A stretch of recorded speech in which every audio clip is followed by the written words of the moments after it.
સોમનાથ દાદાનું સાનિધ્ય, જે દરિયાકાંઠે સમુદ્રના કિનારે વસેલું છે. તમને ત્યાં શાંતિનો અનુભવ થશે. એકવાર વિઝિટ જરૂરથી કરજો. અહીંયાનો નજારો કંઈક અલગ જ હોય છે.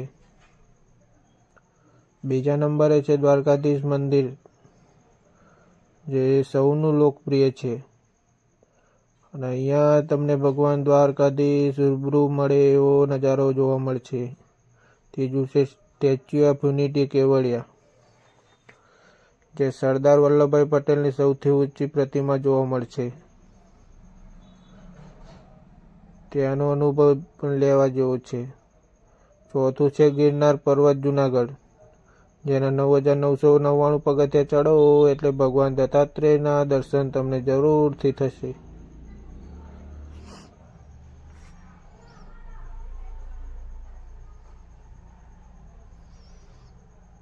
પાંચમા નંબરે છે સફેદ રણ કચ્છ, જેનો નજારો છે અદ્ભુત.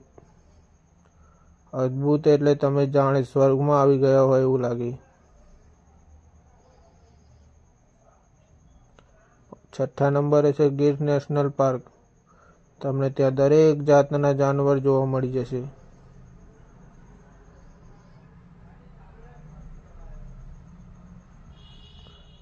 સાતમા નંબરે છે સાપુતારા હિલ સ્ટેશન, જેનો નજારો ચોમાસામાં જોવાલાયક હોય છે.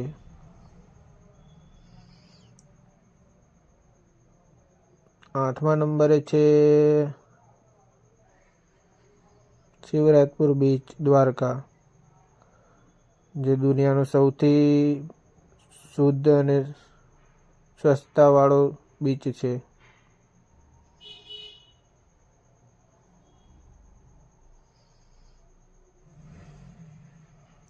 નવમા નંબરે છે ચાંપાનેર પાવાગઢ, જેનો નજારો અદ્ભુત છે. તમને ત્યાંનો ઇતિહાસ જાણવા જેવો છે. તમે એકવાર જરૂરથી વિઝિટ કરજો.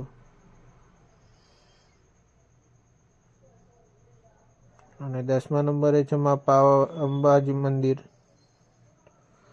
જ્યાં માનું હૃદય પડ્યું હતું. તેના પણ દર્શન કરજો.